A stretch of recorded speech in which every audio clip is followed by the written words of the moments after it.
नमस्कार, welcome to accurate yoga.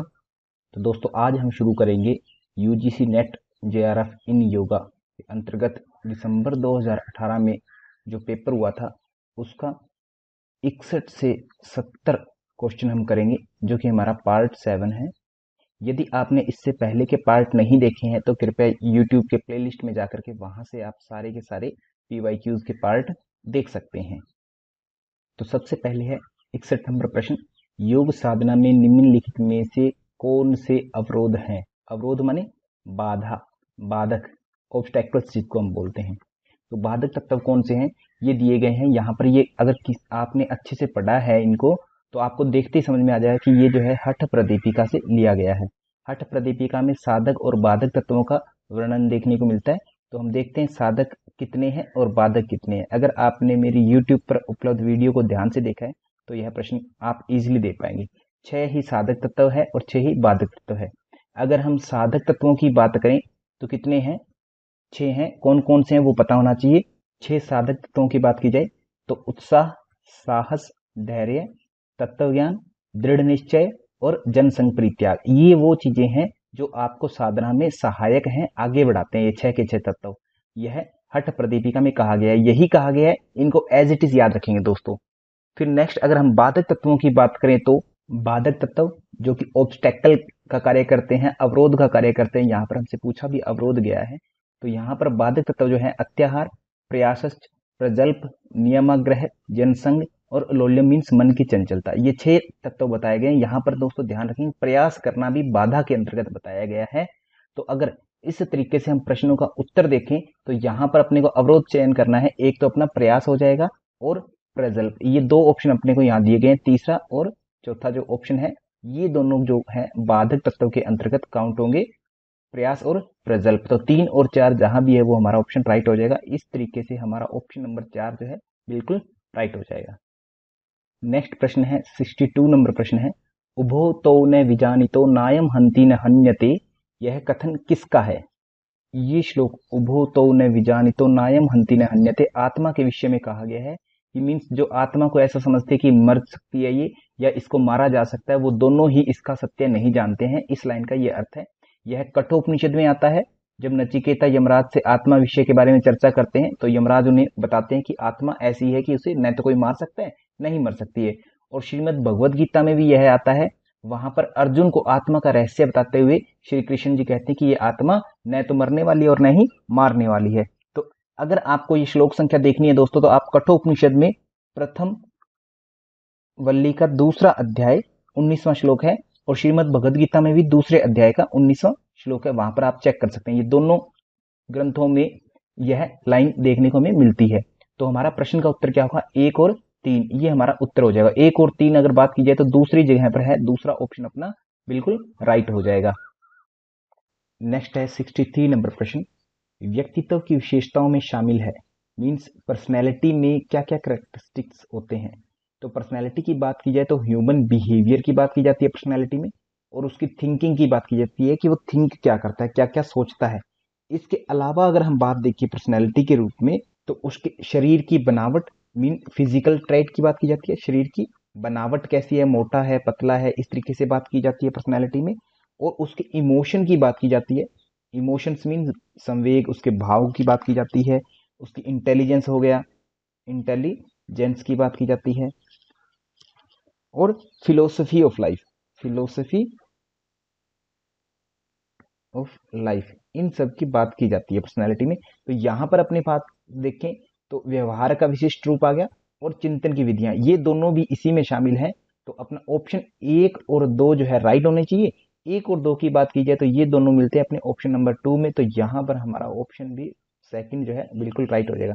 Next है 64 number प्रश्न, किन योग अभ्यासों का थायराइड ग्रंथि पर सीधा प्रभाव पड़ता है? तो सिंपल है दोस्तों, थायराइड की अगर बात की जाए तो सर्वांग आसन जब हम करते हैं तो गले पर जो है ब्लड सर्कुलेशन बढ़ जाता है। हमारे नेक रीजन में जहां थायराइड ग्लैंड होती है वहां पर ब्लड सर्कुलेशन बढ़ता है। और जालंधर बंद में भी थायराइड ग्लैंड पर सीधा प्रभाव देखने को मिलता है। तो यहाँ पर भी हमारा 1 और 3 ऑप्शन जो है राइट होगा। 1 और 3 की अगर बात की जाए तो ये जो ऑप्शन हमें देखने को मिलता है, तीसरा ऑप्शन जो है हमें राइट देखने को मिलता है। तो यहाँ पर भी हमारा ऑप्शन नंबर 3 बिल्कुल राइट हो जाएगा। नेक्स्ट प्रश्न है 65 नंबर प्रश्न, जैन दर्शन के अनुसार तत्वार्थ सूत्र के अनुसार ध्यान के प्रकार हैं।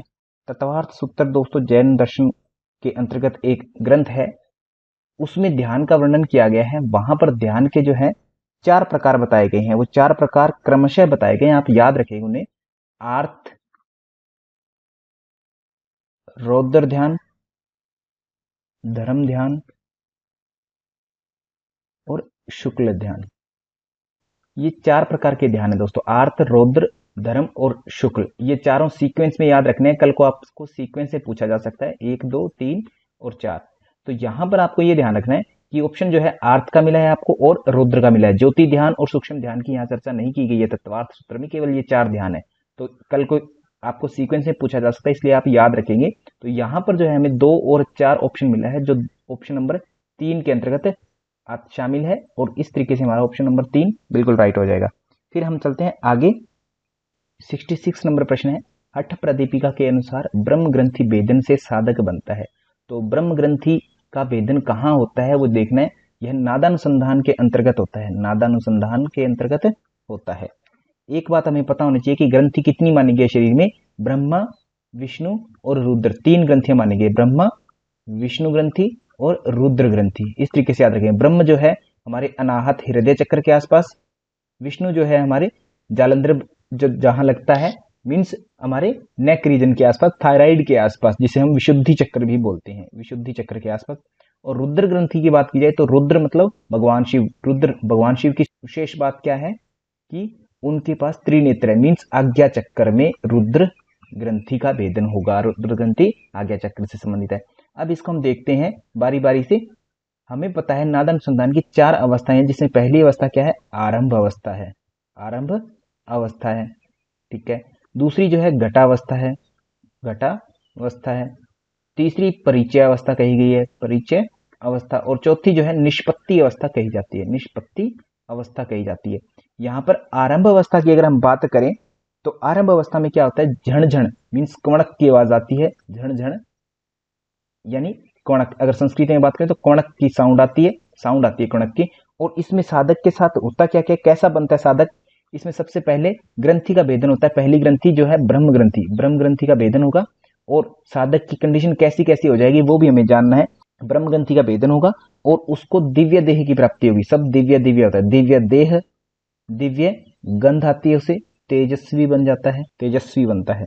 और आरोगी मीन्स निरोगी बनता है, प्रसन्न चित्त वाला होता है, प्रसन्न चित्त युक्त होता है।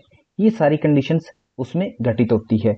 इसके बाद अगर बात की जाए घटावस्था की, तो घटावस्था में क्या होता है, घटावस्था में दूसरा अवस्था है जिसमें भेरी और विमर्द, विमर्द मीन्स आघातजन्य, जैसे हाथी चिंगाड़ता है इस तरीके की आवाज आती है, विमर्द।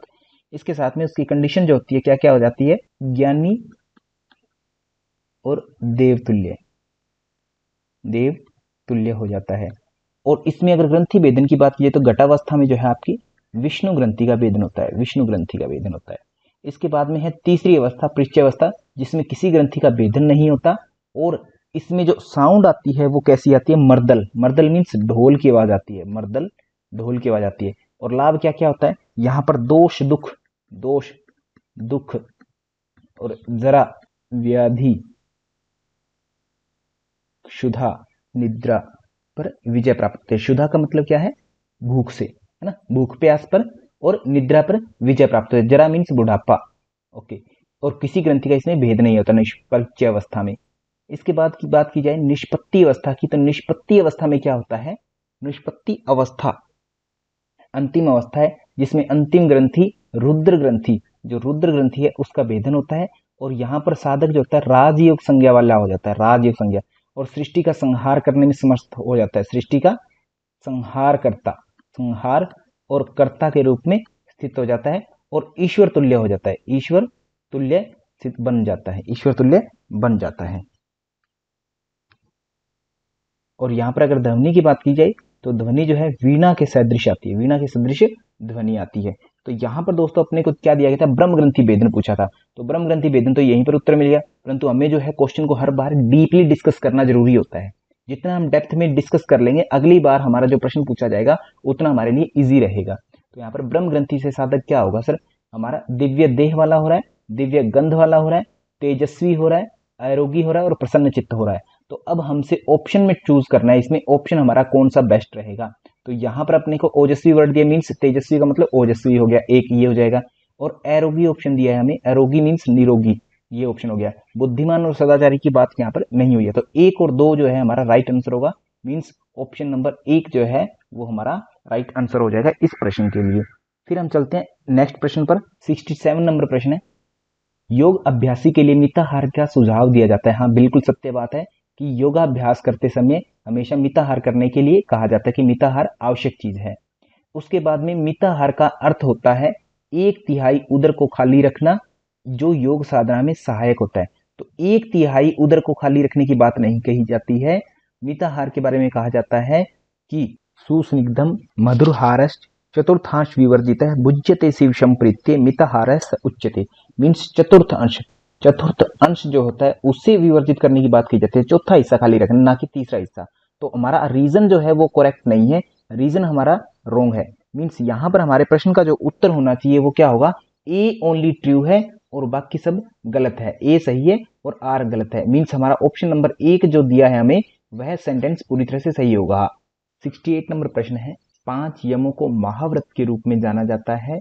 अहिंसा, सत्य, ब्रह्मचर्य, अपरिग्रह, ये पांचों को महाव्रत भी कहा जाता है। ये बात पूरी तरह से ट्रू है। और इनका पालन, यमों का पालन, सत्य, अहिंसा आदि का पालन आप किसी भी वर्ग से आते हैं, किसी भी स्थान पर रहते हुए और जीवन के किसी भी समय पर कोई भी व्यक्ति इन 5 यमों का अभ्यास कर सकता है। कभी भी कोई भी कर सकता है 5 यमों का, किसी के लिए कोई रुकावट नहीं होती है कि आप बूढ़े हो गए तो उस समय आप सत्य नहीं बोल सकते, आप बच्चा है तो सत्य नहीं बोल सकता, महिला है तो सत्य नहीं बोल सकती, ऐसी कंडीशन कभी नहीं होती, कोई भी कर सकता है। मीन्स ए भी आपका राइट है और आर भी राइट है।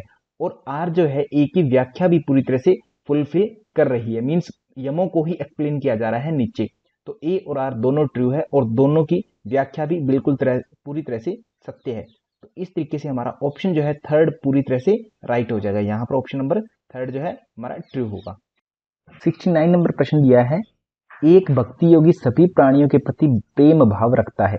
भक्ति योगी कौन होता है सर, भक्त होता है, ठीक है, और वो हर कण कण में ईश्वर को देखता है, अपने प्रभु को देखता है, तो उसे हर प्राणी में प्रेम भाव रखने लगता है।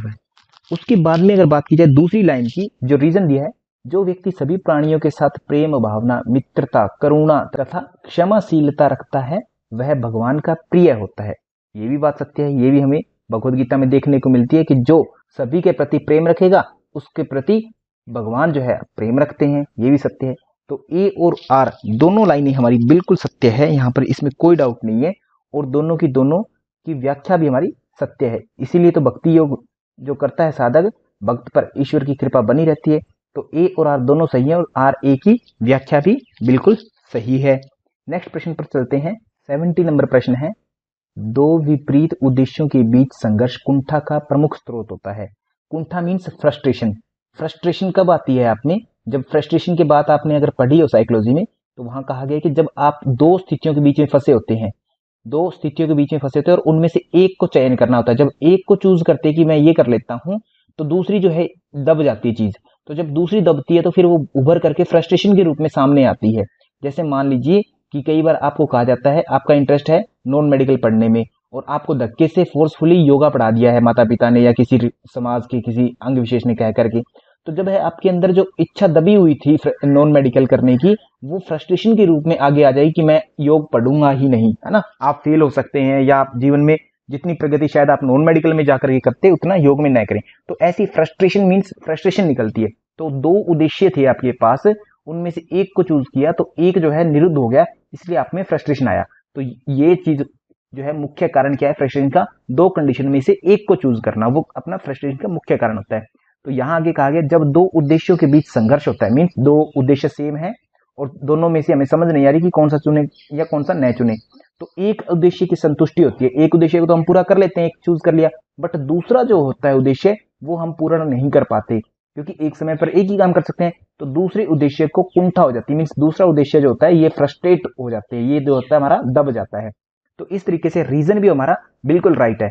तो ए और आर दोनों सही है हमारे, और व्याख्या भी पूरी तरह से सही है कि फ्रस्ट्रेशन जो ऊपर बात की गई है उसको हम एक्सप्लेन कर रहे हैं नीचे। ए और आर दोनों सही है और आर ए की व्याख्या भी सही है, आर ए की व्याख्या भी बिल्कुल सही है। तो हमारा प्रश्न का उत्तर क्या होगा? 4 नंबर ऑप्शन जो है बिल्कुल राइट हो जाएगा। इसी के साथ दोस्तों हमने पार्ट 7 जो है कंप्लीट कर लिया है। यदि आपने पहले की वीडियो नहीं देखी तो वो जरूर देख लेंगे। So thank you to all, धन्यवाद।